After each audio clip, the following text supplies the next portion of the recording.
जय हिंद। नमस्कार फ्रेंड्स, ज्योति क्लासेस में आप सभी का एक बार फिर से स्वागत है। हेलो दोस्तों, कैसे हैं आप सभी। आई होप आप सभी बहुत ही अच्छे होंगे, स्वस्थ होंगे, स्टडी अपनी कंटिन्यू कर रहे होंगे।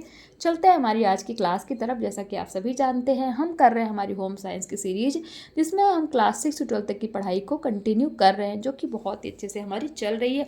और इस सीरीज़ को करने का फ्रेंड्स हमारा एक ही उद्देश्य है कि एक बार आप अपना ये होम साइंस का सीरीज अच्छे से पढ़ डालिए, ताकि होम साइंस से रिलेटेड कोई भी डाउट आपके माइंड में ना रह जाए। चाहे आप किसी क्लास के लर्नर हैं, या फिर किसी कॉम्पिटिटिव एग्जाम की तैयारी कर रहे हैं, या फिर किसी भी फील्ड में होम साइंस से अपना करियर आप देख रहे हैं, सभी के लिए सीरीज़ काफ़ी हेल्पफुल होने वाली है। और हाँ, ये जो सीरीज़ हम कर रहे हैं ना, क्लास 6 से 12, इसमें हमारा क्लास 6 से 8 कंप्लीट हो गया है और क्लास 9 भी ऑलमोस्ट कंप्लीट होने ही वाला है। अगर आपने अभी तक हमारी इन वीडियोज़ को नहीं देखा, आप हमारे साथ नए जुड़े, हमारे न्यू व्यूवर्स हैं फ्रेंड्स, तो प्लेलिस्ट में जाके वहाँ से जैसे सीरीज वाइज मैंने इन सारी ही वीडियोस को कराया है, आप जाके इनको देख करके अपने कॉन्सेप्ट को क्लियर कर सकते हैं। क्योंकि हमने हर एक टॉपिक को बहुत ही डिटेल में किया है, और इतने डिटेल में करने का हमारा जो उद्देश्य है, हमने आपको बता दिया कि होम साइंस से रिलेटेड कोई भी डाउट आपके माइंड में ना बचे। इसीलिए हम पॉइंट टू पॉइंट हर एक टॉपिक को कवर कर रहे हैं, एक भी पॉइंट हम छोड़ नहीं रहे हैं। तो प्लीज़ जाइए, वीडियोस देखिए और अपने सारे ही कॉन्सेप्ट क्लियर कीजिए और बन जाइए हमारी सीरीज़ का हिस्सा। और चैनल पर नए आए हैं ना, तो चैनल को सब्सक्राइब करके बेल आइकन अवश्य प्रेस कीजिए। जैसा कि आप सभी जानते हैं, एवरी मॉर्निंग हमारी 9 o'clock यानी कि 9 बजे सुबह क्लास होती है, और शाम को भी होती है। तो इन क्लासों का आपको नोटिफिकेशन मिले, इसलिए आपको बेल आइकन को प्रेस करना होगा। और बेल आइकन प्रेस करिए, जिससे कि जब भी क्लास अपलोड हो जाती है, आपके पास जस्ट नोटिफिकेशन पहुंचे और आपकी पढ़ाई में कोई बाधा ना आ सके। और साथ ही साथ फ्रेंड्स, इस वीडियोस को ज़्यादा से ज़्यादा अपने दोस्तों के साथ भी शेयर कीजिए, ताकि वो भी हमारी इस सीरीज़ का हिस्सा बन सके। और हाँ, अपनी राय हमें रिस्पॉन्स के माध्यम से अवश्य बताइए फ्रेंड्स, क्योंकि आपकी हर एक राय हमारे लिए बहुत ही इंपॉर्टेंट होती है। तो प्लीज़ कमेंट करके लाइक डिसलाइक जो भी आपको समझ में आता है, आप अपनी राय हमें अवश्य बताया करिए। चलते हैं हमारी आज की क्लास की तरफ। तो आज करने वाले हैं फ्रेंड्स हम क्लास 9th का हमारा चैप्टर 18th में हम देखेंगे तिकोनी एवं लंबी पट्टियों का उपयोग तथा महत्व। It means use and importance of triangular and long strips के बारे में हम इस चैप्टर में पढ़ेंगे। और इस पूरे चैप्टर में हम टॉपिक क्या क्या कवर करने वाले एक बार देख लेते हैं। इसमें देखेंगे फ्रेंड्स हम पहला टॉपिक पट्टियों से तात्पर्य, यानी कि पट्टियाँ होती क्या है, पट्टियाँ बांधने के उद्देश्य तथा महत्व के बारे में जानेंगे। पट्टियाँ होती कितने प्रकार की हैं वो भी हम देखेंगे। तिकोनी पट्टियों से विभिन्न प्रकार की झोली बनाना, वो भी हम देखेंगे। शरीर के विभिन्न अंगों पर तिकोनी पट्टियाँ बांधना, और साथ ही साथ शरीर के विभिन्न अंगों पर लंबी पट्टियाँ बांधना, यानी कि सारे ही टॉपिक फ्रेंड हम इस चैप्टर के माध्यम से कवर करेंगे। आई होप आपको एक बार रिव्यू मिल गया होगा कि हम पूरे क्लास में आखिर करने क्या वाले, पूरा ओवरव्यू आपने देख लिया होगा। अब चलते हैं हमारी आज की क्लास की तरफ। इसको करने से पहले एक बार हमने प्रीवियस क्लास में क्या किया, फटाफट एक बार रिवीजन ले लेते हैं। तो फ्रेंड, प्रीवियस क्लास में हमारा जो चैप्टर 17 था, घरेलू देशज औषधियाँ, उससे रिलेटेड कुछ क्वेश्चन आंसर्स की प्रैक्टिस की थी।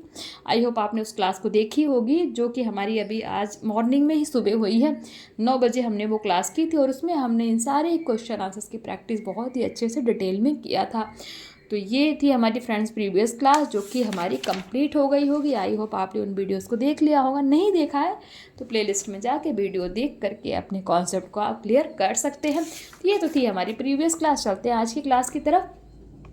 देखते हैं, पट्टियों का प्रयोग सामान्यतः व्यक्ति के दुर्घटनाग्रस्त होने, चोट खरोच, घाव एवं अस्थिभंग होने की स्थिति में किया जाता है। शरीर के किसी विशेष भाग में चोट लगने तथा त्वचा के फट जाने पर बाहरी वातावरण में उपस्थित विषैले जीवाणु उस घाव के माध्यम से शरीर के अंदर प्रवेश करने का प्रयास करते हैं। इस स्थिति में घाव के संक्रमित होने की आशंका हमेशा बनी रहती है। इस प्रकार इस संक्रमण से बचने के लिए घाव को ढकने के उद्देश्य से मरहम, गाज तथा पट्टी की आवश्यकता पड़ती है। चोट से प्रभावित अंग पर पट्टी बांधने से आराम मिलता है। पट्टियां टूटी हुई हड्डियों एवं कमजोर अंगों को सहारा देती हैं तथा रक्त स्राव की स्थिति में उसे रोकती हैं। पट्टियां बांधी इसीलिए जाती है कि जहाँ पे हड्डी टूट गई हो उसको सहारा मिले और खून अगर ज़्यादा बह रहा है तो उसको रोका जा सके। अब देख लेते हैं पट्टियों से तात्पर्य यानी कि मीनिंग ऑफ स्ट्रिप्स देख लेते हैं। पट्टियाँ प्राथमिक चिकित्सा में प्रयोग की जाने वाली कपड़े की बनी एक ऐसी आवश्यक सामग्री है जो विभिन्न प्रकार के टुकड़ों में विभाजित रहती है। इन पट्टियों के प्राथमिक चिकित्सा में विशेष महत्व होता है। पट्टियाँ मुख्यतः सूती अथवा कपास के तंतुओं से निर्मित होती हैं। आजकल बाजार में विभिन्न प्रकार की पट्टियाँ उपलब्ध हैं। यदि किसी आकस्मिक दुर्घटना होने पर घटना स्थल पर पट्टियाँ उपलब्ध ना हो तो किसी साफ सूती कपड़े को काटकर पट्टी के रूप में प्रयोग किया जा सकता है। इस प्रकार यह कहा जा सकता है कि पट्टी वह सूती कपड़े का टुकड़ा है जो शरीर के किसी अंग के घायल होने की स्थिति में प्राथमिक चिकित्सा के उद्देश्य से उस भाग पर बांधा जाता है। शरीर के किसी अंग के कट फट जाने से उसमें रक्त स्राव होने लगता है। इस स्थिति में रुई एवं दवा के साथ उस अंग को पट्टी से बांधकर रक्त स्राव रोकने का प्रयास किया जाता है। चोट वाले स्थान पर पट्टियों को बांधने से आराम मिलता है। तो आई होप आपने समझ लिया होगा कि पट्टियाँ होती क्या है। किसी भी एक कॉटन का कपड़ा जो किसी घायल जगह पर यानी कि जहाँ पे चोट लगी हो वहाँ पे बांधने से रक्त स्राव को रोका जा सके, उसी को क्या करते हैं, हम पट्टियाँ कहते हैं। अब देख लेते हैं पट्टियाँ बांधने के उद्देश्य तथा महत्व के बारे में जान लेते हैं। नंबर 1 है घाव से रक्त प्रवाह की स्थिति में पट्टी बांधकर घाव पर दबाव बढ़ाया जा सकता है, जिससे रक्त का प्रवाह घट जाता है और रक्त का थक्का आसानी से बन जाता है, जिससे रक्त का प्रवाह रुक जाता है। दूसरा पॉइंट है पट्टियों का प्रयोग घाव पर दवा, रुई तथा गाज, महीन जालीदार कपड़ा आदि को रोकने के लिए किया जाता है। एक पॉइंट और मैं आपको यहाँ बोलना चाहूँगी, गाज हमने पढ़ा था ना, कुछ याद आया? गाज हमने किस में पढ़ा था, कौन से चैप्टर में पढ़ा था? कमेंट करके बताइए, इसीलिए बोलती हूँ हर वीडियोस को देखा करिए। देखिए अगर आप प्रीवियस क्लास से हमारे साथ जुड़े हैं ना तो गाज भी आपको पता होगा। तीसरे पॉइंट पे चलते हैं। पट्टियों द्वारा घावों को ढक दिया जाता है जिससे घाव में धूल, मिट्टी या जीवाणु प्रवेश नहीं कर पाते। पॉइंट 4 है टूटी हुई हड्डियों को हिलने डुलने से रोकने के लिए पट्टियों का प्रयोग किया जाता है। इस स्थिति में पट्टियों के साथ खपच्ची का भी प्रयोग किया जाता है। पॉइंट 5 में देखते हैं शरीर के चोट वाले अंग पर पट्टी बांधकर दबाव बनाया जाता है जिससे रोगी को आराम मिलता है। पॉइंट 6 है शरीर के घायल अंग को सहारा देने के लिए पट्टियों का प्रयोग किया जाता है। पॉइंट 7 है पट्टियों द्वारा स्ट्रेचर बनाकर रोगी को उस पर लिटाकर एक स्थान से दूसरे स्थान पर ले जाना सुविधाजनक होता है। स्ट्रेचर जानते हैं ना आप, जो हॉस्पिटल में आप देखो कोई बहुत सीरियस होता है तो उस पर लिटा कर के एक जगह से दूसरे जगह ले जाते हैं, उसको स्ट्रेचर बोलते हैं। तो पट्टियों से भी आप स्ट्रेचर बना सकते हैं। ये तो हमने कुछ पॉइंट्स जाने फ्रेंड्स किसके बारे में, तो हमने देखा पट्टियाँ बांधने के उद्देश्य एवं उनके महत्व के बारे में हमने कुछ पॉइंट्स जाने। आई होप ये पॉइंट्स आपके क्लियर हुए होंगे। अब पट्टियों के प्रकार देख लेते, कितने प्रकार की हैं। पट्टियों का आकार आवश्यकता के अनुसार भिन्न भिन्न हो सकता है। पट्टियां सदैव कपड़े की बनी होती हैं जिसमें मुख्य रूप से सूती वस्त्र का प्रयोग किया जाता है। पट्टियां 2 प्रकार की होती हैं। 2 प्रकार की कौन सी देख लेते हैं। नंबर 1 है तिकोनी पट्टियां, नंबर 2 है लंबी पट्टियां। तो आपने देखा पट्टियां 2 प्रकार की होती हैं, तिकोनी पट्टियां और लंबी पट्टियां।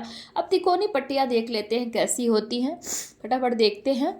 प्राथमिक चिकित्सा के लिए तिकोनी पट्टियां अत्यंत महत्वपूर्ण है। तिकोनी पट्टियां मार्किन या अन्य मजबूत कपड़ों से बनाई जा सकती हैं। इस कपड़े की लंबाई तथा चौड़ाई 1x1 मीटर होनी आवश्यक है। तिकोनी पट्टियां बनाने के लिए एक सिरे को पकड़कर दूसरे सामने वाले सिरे से मिलाकर दोहरा कर त्रिभुज के आकार का बनाया जा सकता है। ये देखिए ना इस तरीके की होती हैं। जो स्थान मुड़े हुए हैं वहां से काटने पर चौकोर कपड़े से 2 तिकोनी पट्टियां बनाई जा सकती हैं। तिकोनी पट्टी के ऊपर वाले भाग को शीर्ष और नीचे के भाग को आधार कहते हैं। तिकोनी पट्टी को मोड़कर घाव पर बांधा जा सकता है। तिकोनी पट्टी का प्रयोग झोली बनाने के लिए भी किया जाता है।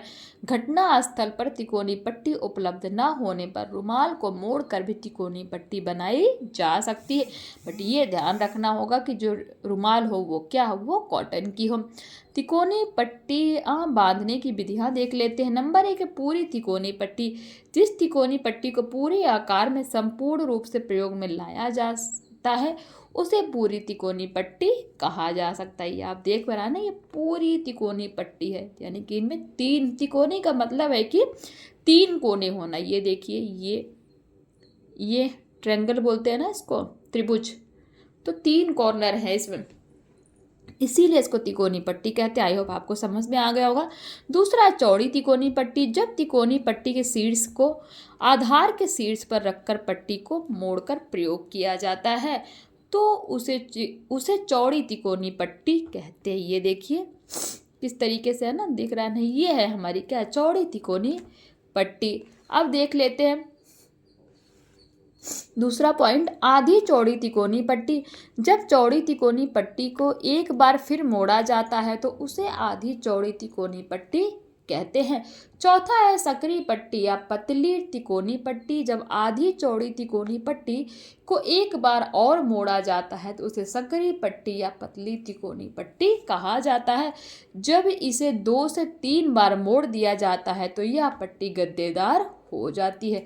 ये देख रहे हैं ना किस तरीके से, पहले हमारी पट्टी कैसी थी, फिर ये देखिए इस तरीके से चौड़ी तिकोनी पट्टी, फिर हमने देखा आधी चौड़ी तिकोनी पट्टी, फिर देखा हमने पतली तिकोनी पट्टी। पतली तिकोनी पट्टी बनाते हैं तो वो इस तरीके की दिखती है। आई होप फिगर के माध्यम से आपको समझ में आ रहा होगा। फ्रेंड्स मुझे जुकाम हो गया है तो प्लीज़ मेरी आवाज़ पे मत जाइएगा, मैं पूरा कोशिश कर रही हूँ कि आपको आवाज़ मेरी क्लियर हो। क्या करें, यहाँ का वेदर ही सही नहीं जहाँ पे मैं रहती हूँ, तो इसलिए थोड़ा सा मौसम में अप डाउन चलता रहता है। अब देखते हैं नेक्स्ट हमारा तिकोनी पट्टियाँ बांधने के सामान्य नियम कौन कौन से, यानी कि तिकोनी पट्टियाँ जो बांधनी है उसके कुछ नियम रूल्स देख लेते हैं। नंबर 1 है, सर्वप्रथम यह निर्धारित करना चाहिए कि पूरी पट्टी बांधनी है या चौड़ी अथवा सकरी, जिसको आवश्यकता के अनुसार मोड़ लेना चाहिए। आपको ध्यान देना है कि जो आपने पट्टी ले रखी है उसको पूरी बांधनी है या फिर आवश्यकता के जिस तरह से बांधनी है उसको उस हिसाब से मोड़ लेना चाहिए। पॉइंट 2 है, पट्टियां साफ स्वच्छ होनी अत्यंत आवश्यक है। पॉइंट 3 है, पट्टियों को बांधते समय यह ध्यान रखना चाहिए कि पट्टियां ना तो अधिक कसी हों और ना ही अधिक ढीली।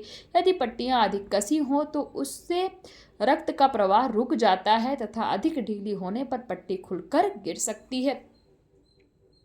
पॉइंट 4 में देखते हैं, पट्टी लपेटने के पश्चात गांठ को बांधना आवश्यक होता है, परंतु इस बात का विशेष ध्यान रखना चाहिए कि गांठ चोट या घाव के स्थान से अलग बांधी जाए। पॉइंट 5 है, पट्टियों में केवल रीफ गांठ ही बांधने चाहिए। अब देखते हैं गांठों के प्रकार। गांठें 2 प्रकार की होती हैं। कितने प्रकार की, ध्यान रखिए, गांठें भी 2 प्रकार की होती है। It's most important. Number 1 granny गांठ और नंबर 2 रीफ गांठ। ग्रेनी गांठ क्या होती है देख लेते हैं।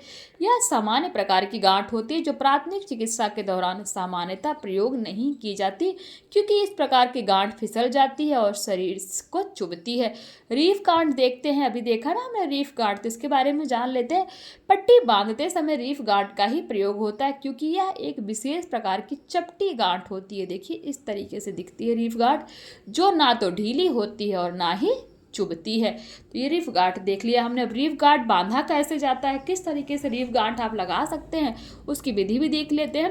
रीफ गांठ को बांधने के लिए पट्टी के दोनों सिरों को पकड़कर बाएं हाथ के सिरे को दाएं हाथ के सिरे पर रखकर उसे घुमाते हैं। ध्यान रखिएगा, रीफ गांठ को बांधने के लिए जो पट्टी है ना उसके दोनों सिरों को पकड़कर बाएं हाथ के सिरे को दाएं हाथ के सिरे पर रखकर उसे घुमाते हैं। तत्पश्चात उसको नीचे से निकाल लेते हैं जिससे बायां सिरा दाएं हाथ में आ जाएगा और दायां हाथ का सिरा बाएं हाथ में आ जाएगा।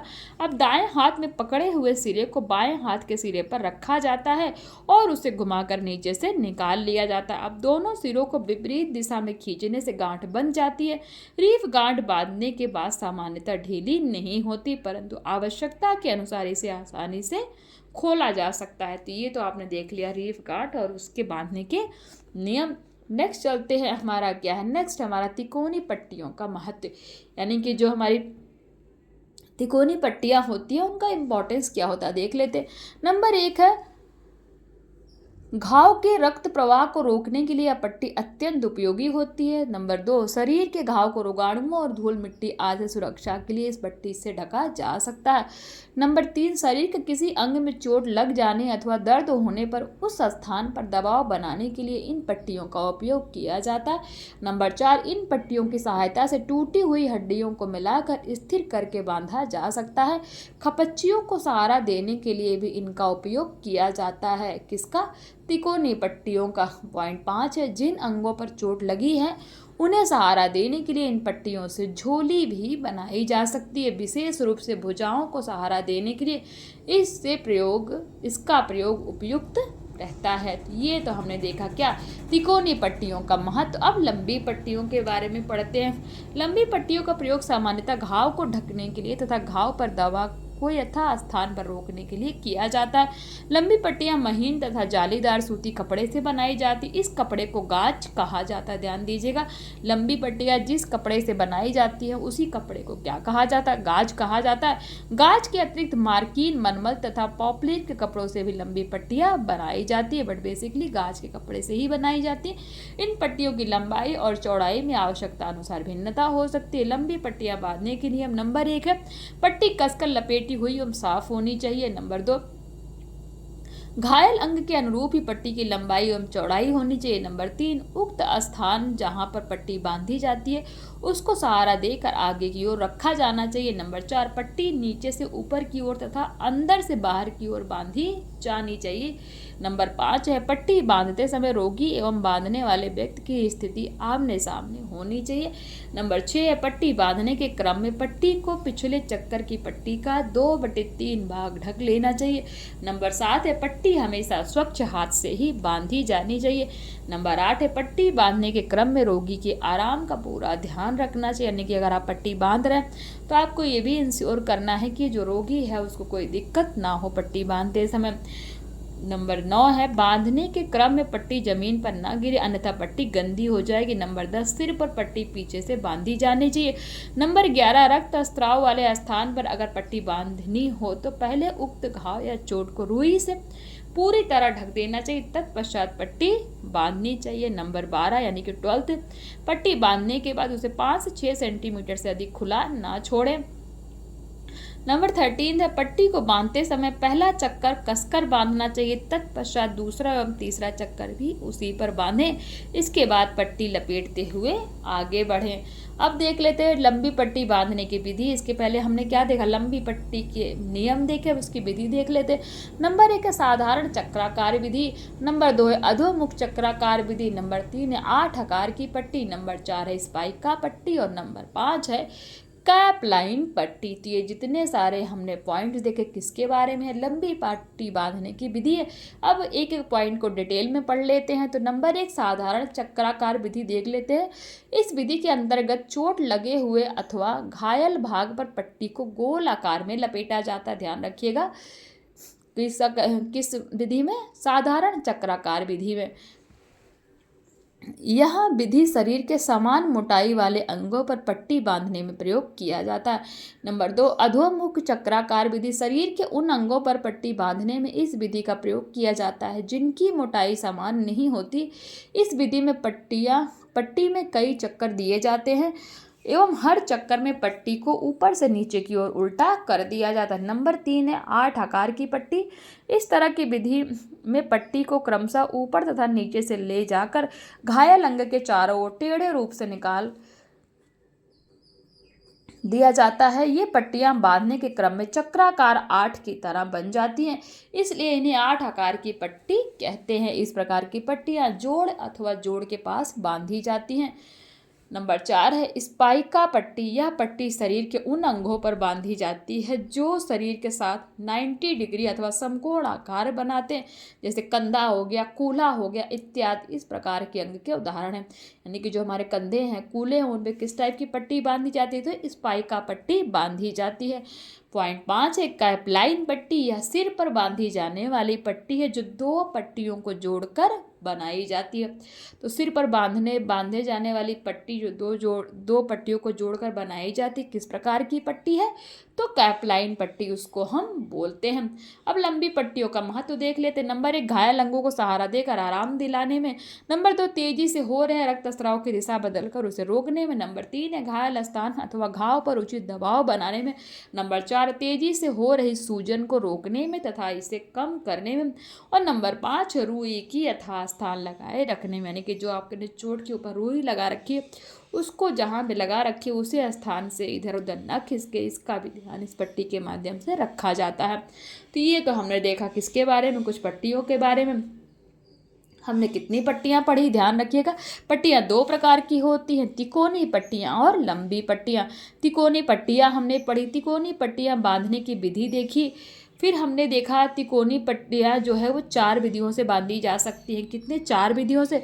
नंबर 1 है पूरी तिकोनी पट्टी, नंबर 2 चौड़ी तिकोनी पट्टी, नंबर 3 है सकरी पट्टी या पतली तिकोनी, और नंबर 4 है आधी चौड़ी तिकोनी पट्टी। यानी कि तिकोनी पट्टियाँ भी 4 विधियों से बांधी जाती हैं। सबको एक एक करके हमने पढ़ लिया। फिर हमने तिकोनी पट्टियाँ बांधने के सामान्य नियम देखे। फिर हमने उसमें गांठ देखी, जिसमें हमने देखा गांठों के प्रकार। गांठ कितने प्रकार की होती है? 2 प्रकार की। कौन कौन सी? ग्रीनी गांठ और रीफा गांठ। ग्रीनी और रीफा 2 प्रकार के हमने गांठ भी देख लिए। रीफा गांठ को बांधने के नियम देखे। फिर हमने तिकोनी पट्टियों का महत्व पढ़ा। लंबी पट्टियां हमने पढ़ी, लंबी पट्टियां बांधने के नियम देखे, लंबी पट्टी बांधने की विधि देखी और लंबी पट्टियों का महत्व पढ़ा। तो ये सारे ही टॉपिक हमने आज कवर किए हैं। तो साथ साथ एक बार मैंने रिवीजन भी करा दिया आपको कि अभी आपने पढ़ा क्या क्या। अभी ये देखिए कुछ क्वेश्चन है। क्वेश्चन 1 कहता है शरीर के चोट वाले अंग पर पट्टी बांधने से क्या होता है। क्वेश्चन 2 पट्टियाँ किस कपड़े से बनी होती हैं। क्वेश्चन 3 पट्टियाँ कितने प्रकार की होती है, अभी जस्ट हमने पढ़ा। तो फ्रेंड्स ये जो हमने पढ़ा सब, ये इससे रिलेटेड कुछ क्वेश्चन है। आई होप आपने इनका स्क्रीनशॉट अभी तक ले लिया होगा और इनको आप भी सॉल्व भी कर रहे होंगे, यानी कि आप इनको सॉल्व करेंगे। और मैं ये उम्मीद के साथ कह सकती हूँ कि आपसे ये क्वेश्चन सॉल्व भी होंगे। तो आज की क्लास बस यहीं तक। आई होप आज की क्लास आपको अच्छी लगी हो, आपके कॉन्सेप्ट क्लियर हुए हों। मिलते हैं हमारी नेक्स्ट क्लास में। तब तक के लिए जय हिंद, नमस्कार। हंसते रहिए, मुस्कुराते रहिए, एक दूसरे की हेल्प करके जाइए। और हाँ, चैनल पर नए जुड़े हैं ना तो प्लीज़ चैनल को सब्सक्राइब करके बेल आइकन प्रेस कीजिए, जिससे आप भी हमारी इस सीरीज का हिस्सा बन सके। धन्यवाद।